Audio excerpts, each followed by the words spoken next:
ನೆಲಮಂಗಲ ರಾಜಕೀಯದಲ್ಲಿ ಬದಲಾವಣೆಯ ಪರ್ವ ಆರಂಭ.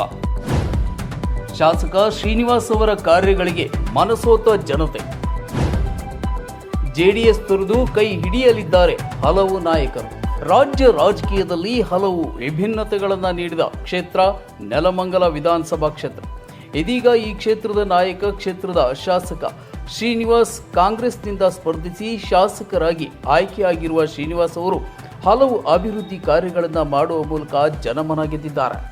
ತಮ್ಮದೇ ಸರ್ಕಾರ ತರಬೇಕಿದ್ದ ವೃಷಭಾವತಿ ಕಲುಷಿತ ನೀರಿನ ಯೋಜನೆಯ ವಿರುದ್ಧ ವಿಧಾನಸಭೆಯಲ್ಲಿ ಧ್ವನಿ ಎತ್ತುವ ಮೂಲಕ ಆ ಯೋಜನೆಯನ್ನ ಸರ್ಕಾರ ಕೈಬಿಡುವಂತೆ ಮಾಡಿದ ಕೀರ್ತಿ ಶಾಸಕ ಶ್ರೀನಿವಾಸ್ ಅವರಿಗೆ ಸಲ್ಲುತ್ತದೆ. ಇವರ ಈ ಕಾರ್ಯವೈಖರಿಗಳು ಇತರ ಪಕ್ಷದ ನಾಯಕರನ್ನೂ ಕೂಡ ತಮ್ಮೆಡೆಗೆ ಸೆಳೆದುಕೊಳ್ಳುವಂತೆ ಮಾಡುತ್ತಿರುವುದು ಮಾತ್ರ ಸುಳ್ಳಲ್ಲ. ಹೌದು, ನೆಲಮಂಗಲದಲ್ಲಿ ಇದೀಗ ಬದಲಾವಣೆಯ ಗಾಳಿ ಬೀಸುತ್ತಿದೆ. ಈ ಹಿಂದೆ ಅಪ್ಪಾಜಿ ಕ್ಯಾಂಟೀನ್ ಮಾಡಿ ಜನರಿಗೆ ಉಚಿತವಾಗಿ ಆಹಾರ ನೀಡುವ ಮೂಲಕ ಹೆಸರಾಗಿದ್ದ ಜೆಡಿಎಸ್ ದಳಪಾಯಿಗಳ ಆಪ್ತ ವಲಯದಲ್ಲಿ ಗುರುತಿಸಿಕೊಂಡಿರುವ ಅರಿಶಿನಕುಂಟೆ ಆಂಜಿನಪ್ಪ ಅವರು ಇದೀಗ ಶಾಸಕ ಶ್ರೀನಿವಾಸ್ ಅವರ ಅಭಿವೃದ್ಧಿಗಳನ್ನು ಮನಸಾರೆ ಒಪ್ಪಿ ಕಾಂಗ್ರೆಸ್ ಪಕ್ಷ ಸೇರುತ್ತಿದ್ದಾರೆ ಎಂಬ ಗುಮಾನಿಗಳು ಎದ್ದಿವೆ. ಇದರ ಜೊತೆಗೆ ಕಸಬಾ ಜೆಡಿಎಸ್ ಯುವ ಮೋರ್ಚಾ ಅಧ್ಯಕ್ಷರಾಗಿದ್ದ ಪುರುಷೋತ್ತಮ್ ಕೂಡ ತಮ್ಮ ತಂದೆಯ ಹಾದಿಯನ್ನು ಹಿಡಿದು ಜೆಡಿಎಸ್ಗೆ ಗುಡ್ ಬೈ ಹೇಳಿ ಶಾಸಕ ಶ್ರೀನಿವಾಸ್ ನೇತೃತ್ವದಲ್ಲಿ ಕಾಂಗ್ರೆಸ್ ಸೇರುವ ಲಕ್ಷಣಗಳು ಕಾಣಸಿಗುತ್ತಿವೆ.